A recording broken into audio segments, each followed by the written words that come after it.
Reggae interviews. Word sound power. This is DJ 745 for Reggae Interviews here, alongside the legendary Sir David Ramjam Rodigan, live and direct here in Leicester. How are we doing today, sir? Very well, thank you. It's great to be back and good to see you again. Likewise as well. I think it's been quite a long time because of the way that the world has been for the past couple of years, but I think it's definitely an honour to have you here, back in our hometown of Leicester. I think it's probably 2013 we last saw you here with Maccabee. Gosh, was it that long ago?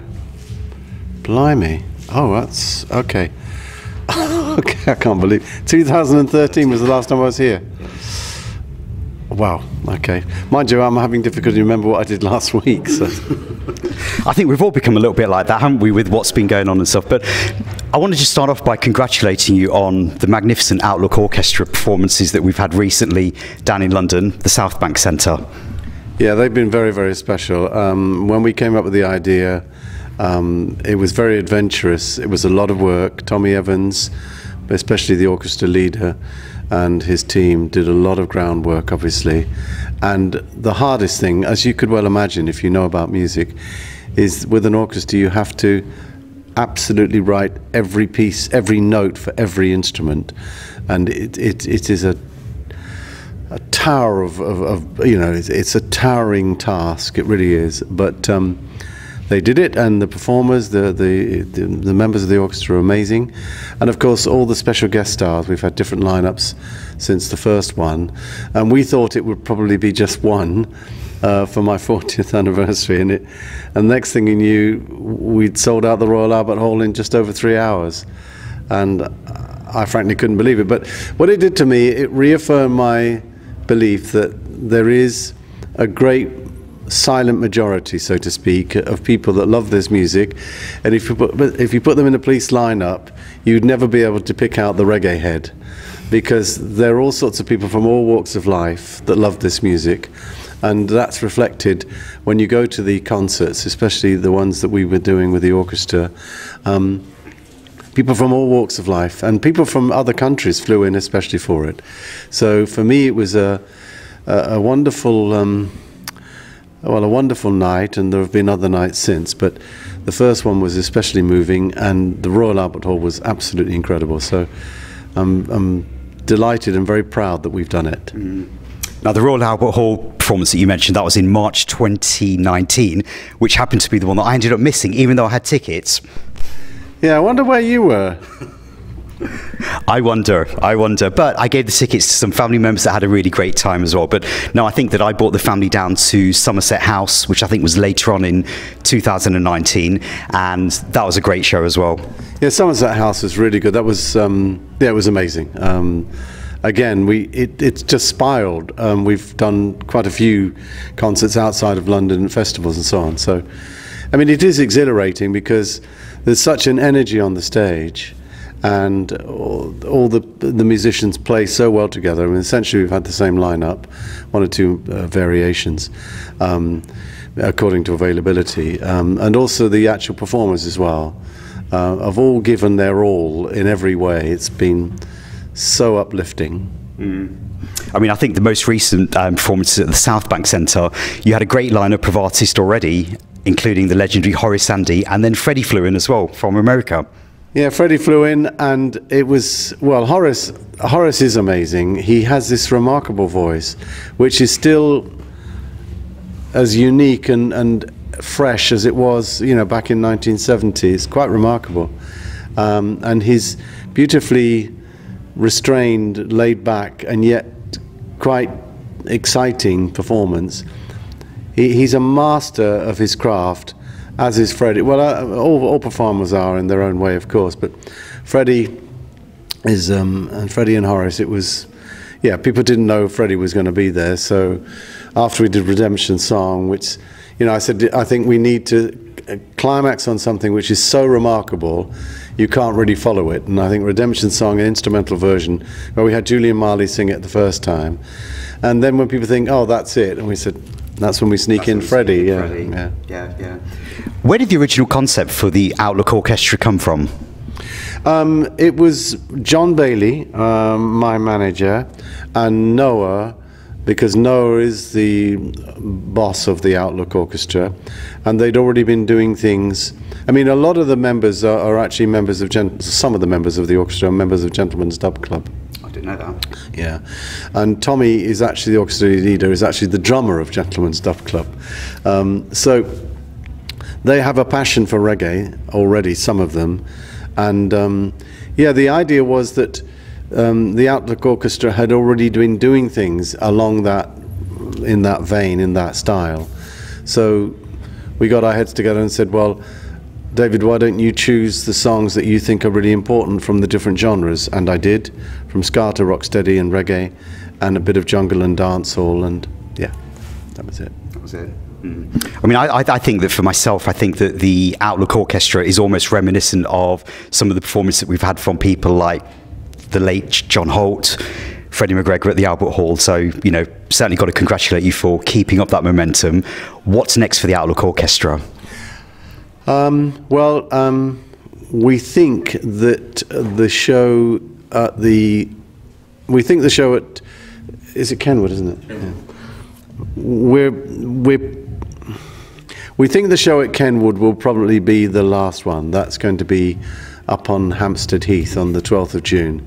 And I think that'll be the last one, because you want to go out on a high, and that's an amazing venue. It's a beautiful location.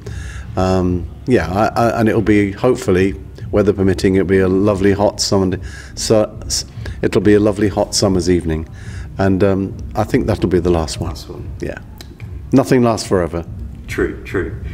I mean, speaking of nothing lasts forever, we're here on the eve of the World Clash, The End. That's taking place on the 1st of May 2022, tomorrow night in Birmingham.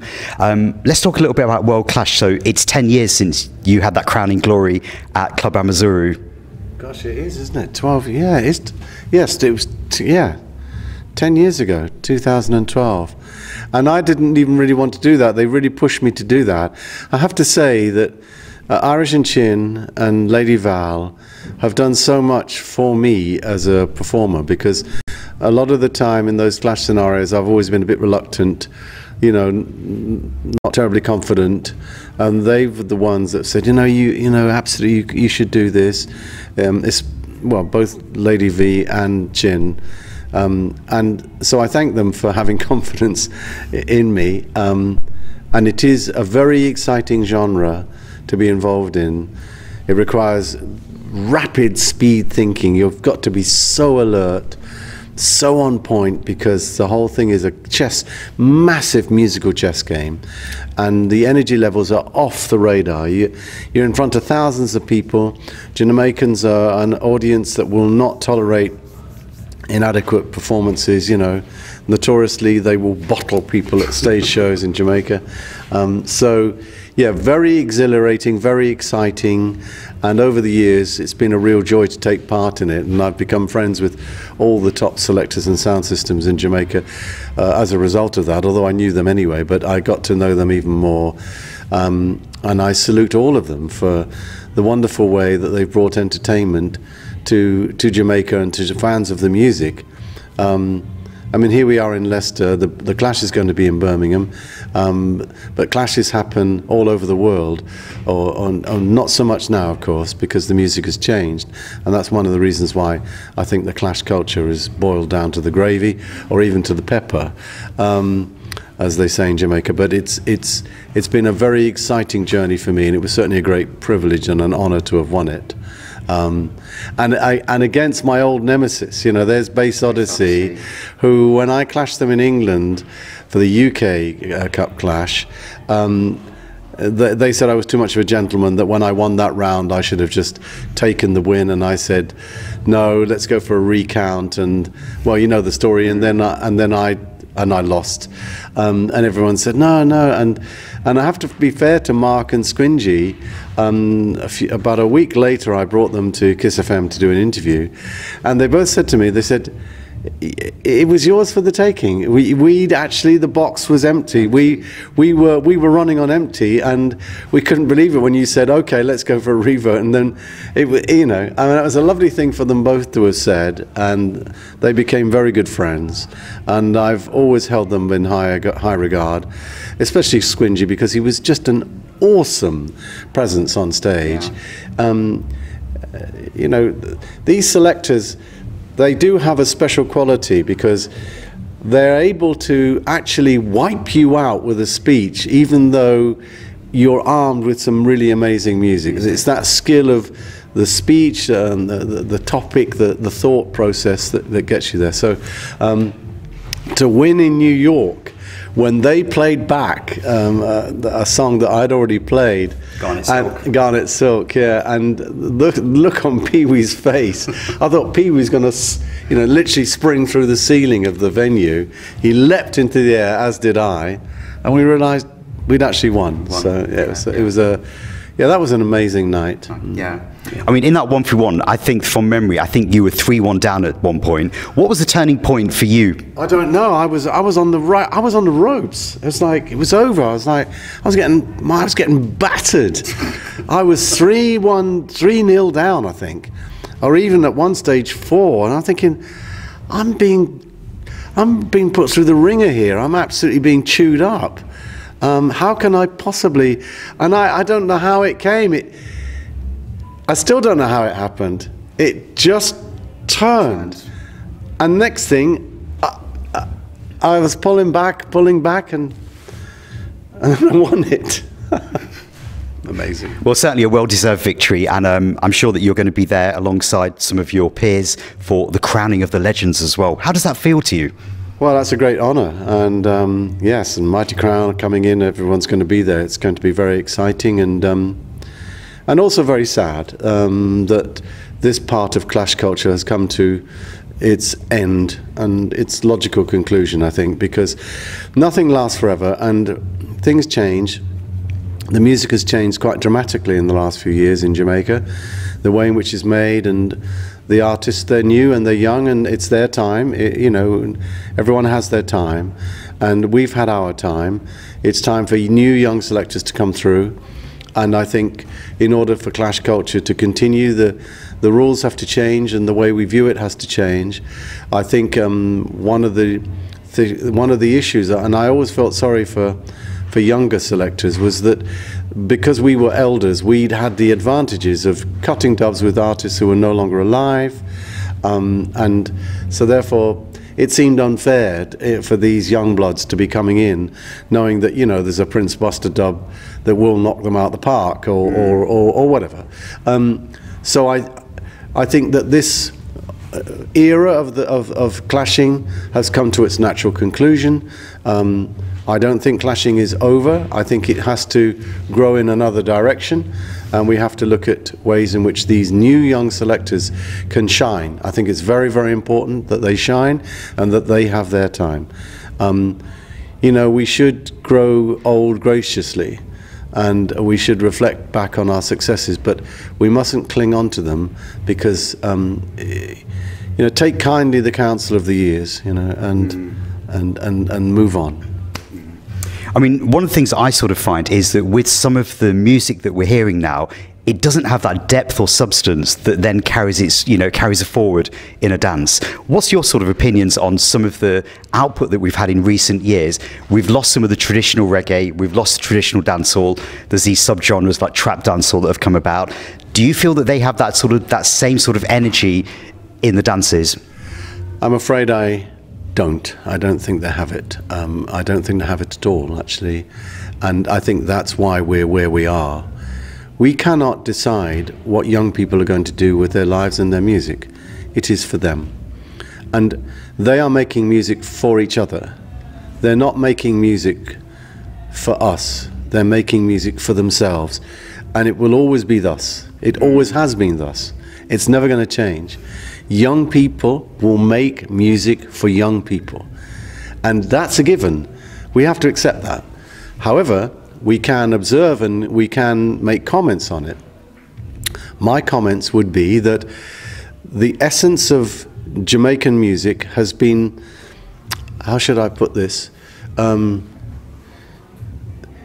In some ways, I'm trying to find the adjective that describes it, so just bear with me.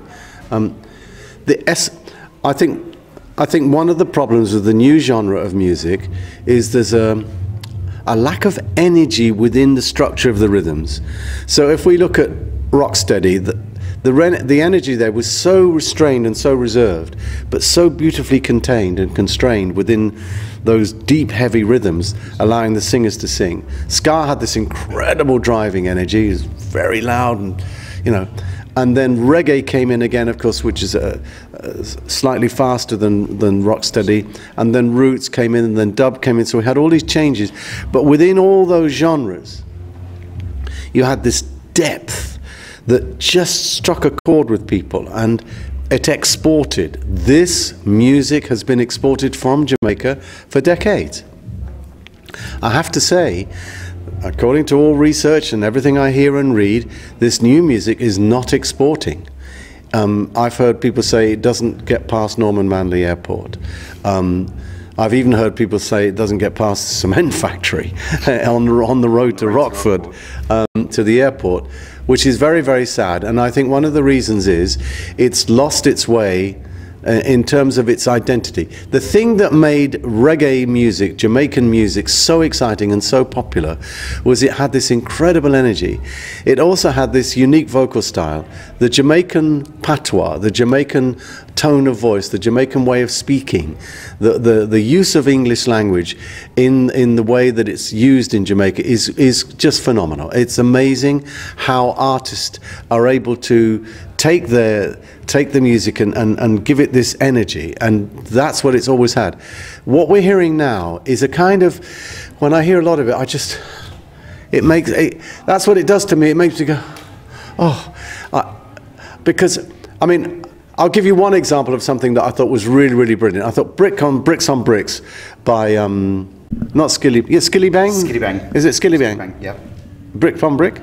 Yeah, it lacks a driving energy. For me, it doesn't stimulate me, it doesn't excite me. A lot of it rhythmically, I'm like, yeah, and you know, where is it? And it resonates, it fails to resonate with me. It doesn't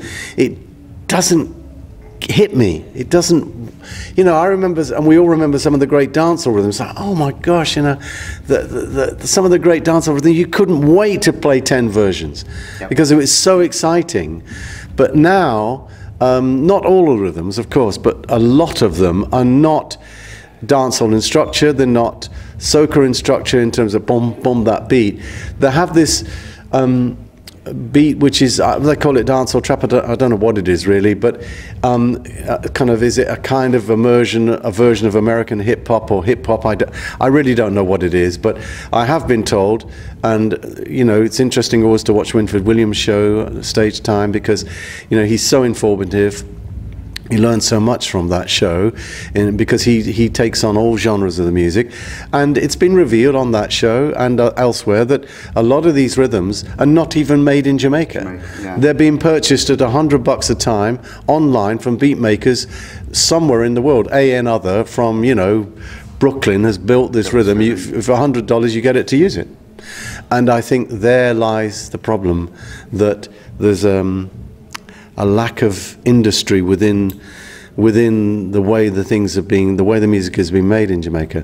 I think it has to, and this is not to say that what's being said, some of the subject matter is important. I have to also say, without any shadow of a doubt, that some of the subject matter is utterly repellent. You know, the glorification of violence, and I mean glorification of the glorification of gang culture. The use of guns in videos and so forth, and some of the and you know, some of them are, I mean, some of the things, there's one particular video where the artist puts his cigarette ash in a girl's mouth, and I'm thinking, no, no, no, stop, that's insane. What are you doing? Why are you doing that? This is not in any way what this music came from. This didn't come from that. This music is uplifting. This music stands for rights, for human rights, for injustice, it empowers people. And you're glorifying, you're saying this is hot? No, it's not hot. It's ice cold for me.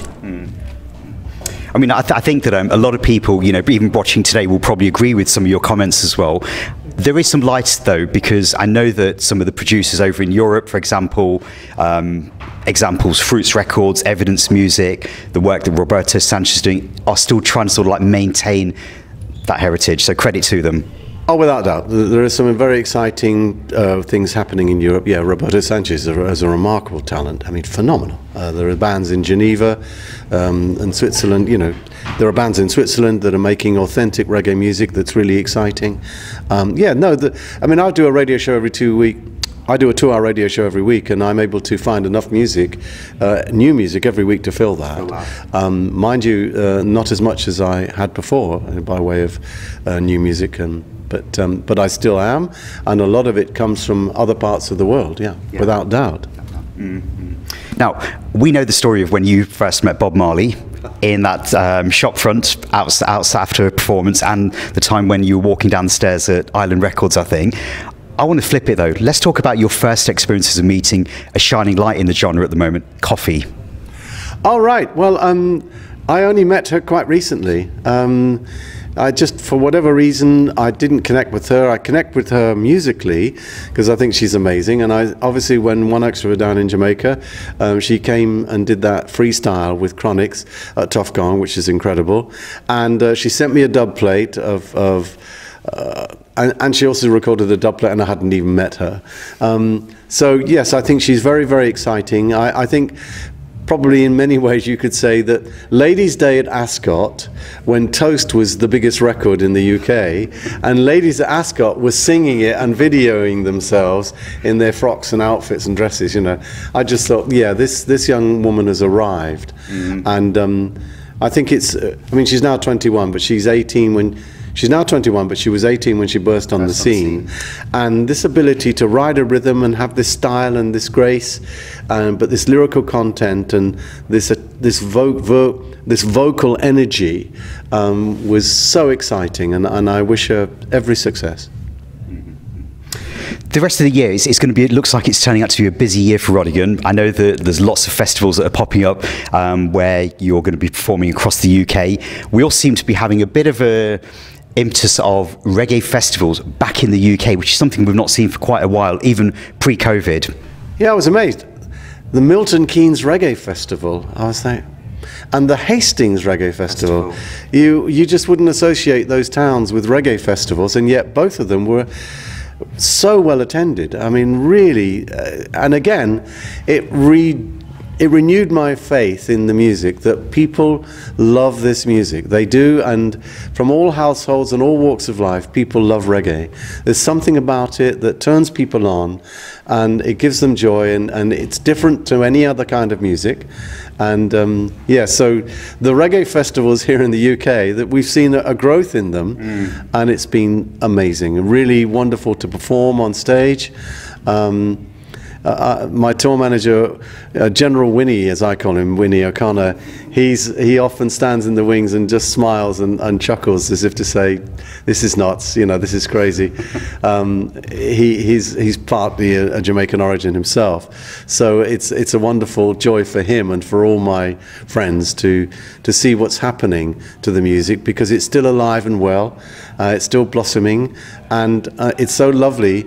To see young people. There was one of the things at the Royal Festival Hall the other day. Some really young people were there, just being excited by it. Yeah, exactly. It's so cool. It's so good, and I mean, I think there's so much to talk about in terms of talent coming out of Jamaica that's really exciting. I think Leela Ike is a remarkable talent. Jazz Elise, of course, there are more established artists, but Savannah coming through, yeah, I mean, I could start doing a list, but if you listen to my show every week on BBC Radio 1 Extra, you'll hear me playing excuse me, you'll hear me playing these artists. Yeah. Well, look, David, certainly from our point of view, we really have to congratulate you for everything that you're doing music-wise, keeping us entertained on the radio every Sunday, all the shows that you're doing, the festivals, and just really helping to keep reggae music alive, not just here in the UK, but across the world. So we thank you. Yeah, and before I go, listeners, this man is die-hard. This man is so devoted to the music. I've met this man in places where, in Jamaica, his devotion to the music, I'm not patronizing you, I'm telling you the truth, his devotion to the music knows no boundaries, and he's done so much to document the artistry, and for that, we, within the reggae world, are very grateful to you. Thank you. Thank you for your kind words. One love. One love. Reggae interviews. Word Sound Power.